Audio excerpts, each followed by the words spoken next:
Hello, I'm Jody Wolf, and you're watching Expoz on December 31, 2019, and it's 6:15 in Birmingham. And topic, guys, the last blog I did, a prayer request for Benjamin Netanyahu, and I probably put down Genesis 12:3, and God asked us all to pray for the peace and safety of Jerusalem and to stand by his people. And he said, and then your time comes, your time of need, I'll be there for you.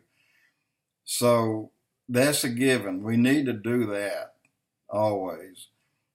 The other was 2 Chronicles 7:14. And I asked you to pray that because, well, it's a prayer that works. That's what we prayed long and hard for 5 years plus to get Trump in here, and I'm still praying that prayer daily. And it's meant for our president, and it's meant for the Israeli prime minister's position. So let me tell you what has happened since that prayer request, that last blog I put out on the 22nd. That prayer has been answered. Benjamin Netanyahu, hands down, no ifs, ands, and buts. The country spoke loud and clear. We want you in as our prime minister. We want you in. We don't want another party. We don't want another party and a half. We want you and you alone. And they asked him to have your house in order by March, and you'll just continue on because we need you to run our country. You're very effective. You're doing the job that God asked you to do, and we want you to continue to do that. Forget any more blue and white party. They're over. Anybody else coming in to try to split them up, they are over. The only thing is, when the Ezekiel 38 war comes, chances are Netanyahu may not be there. But let me tell you why. First, we want to go back, and Netanyahu went to Putin for a meeting, 2 weeks ago, and for some reason, Putin held him up for 3 hours. And I hadn't heard about that yet.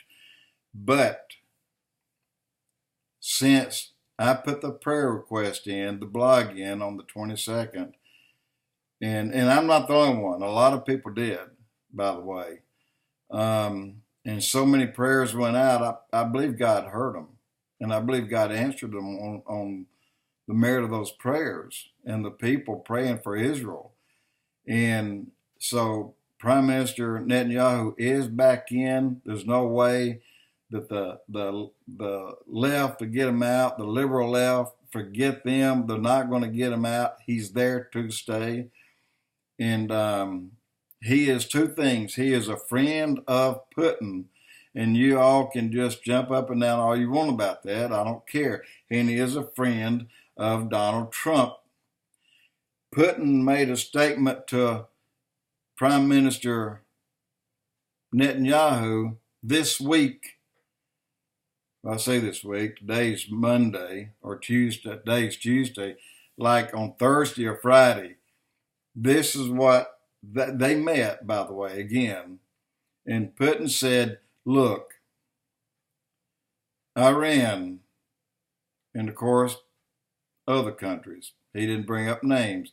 Iran said that it looks like that Israel will not have a government in place that is strong enough to fight and support and to hold that country the way it needs to be held. And we are ready to go in. Putin stopped that because Putin is a friend of Netanyahu. But here's what I heard. Here's what I got out of it. Putin, again, was raised by a Jewish family. He knows the Bible. He knows the Hebrew. I'm not sure if he can speak it or anything or read it, but he knows what the first 5 books are, and he knows exactly what Ezekiel 38 says about his country and other countries in the battle with Israel. He knows that all those sent in, only 1 out of 6 will come home. He knows that he'll lose everything that he has sent in. Why would he be so foolish to do that? Well, again, he has a mostly majority Muslim, Arab Muslim military. Now, if Putin told Iran, look, I'm not going with you against Israel, I'm just not going to do it, then I can see that the military would be taken over by the Arab Muslim part of that army, of Putin's army. And they'd be the ones doing it. But as it stands today, there's no attempt, not yet, that Putin, Iran, or anybody else are going to stage a battle and get ready to go in against Israel, because Netanyahu is back in, and he's back in with authority, and there's no one going to go in because they know that his God will rain hell down on them the second they come in. And they're backing off. They have backed off. Doesn't mean that they're going to stay off long, but it means for now, they're not there.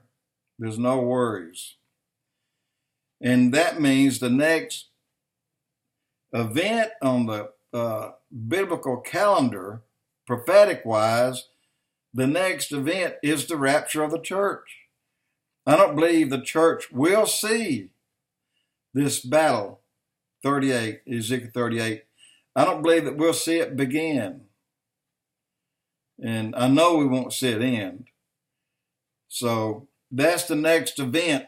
Now, Tom Horn, you may have heard a lot coming from him recently.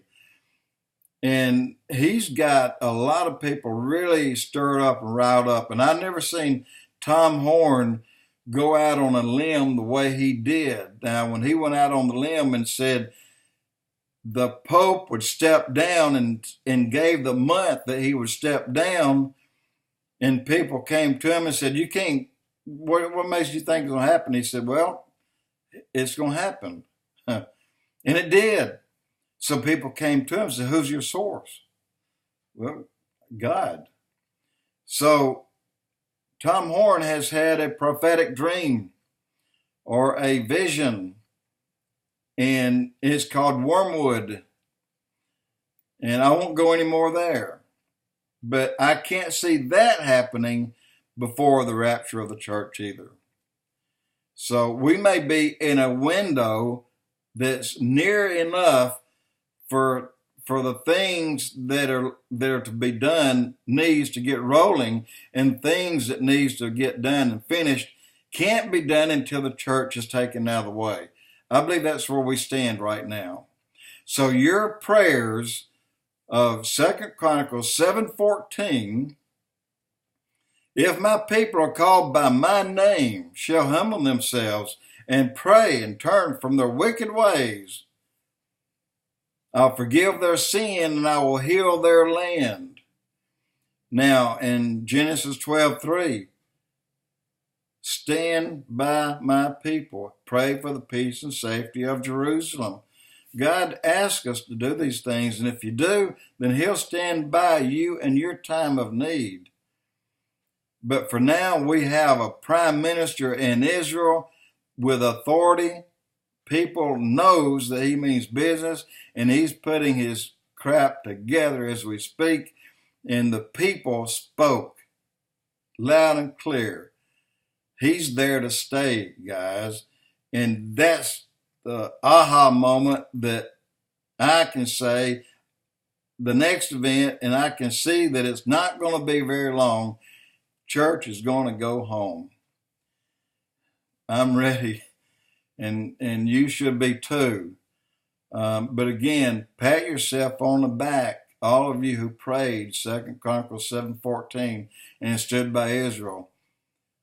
because prayers make a difference. If they didn't, they wouldn't be there. Jody Wolf, Expoz.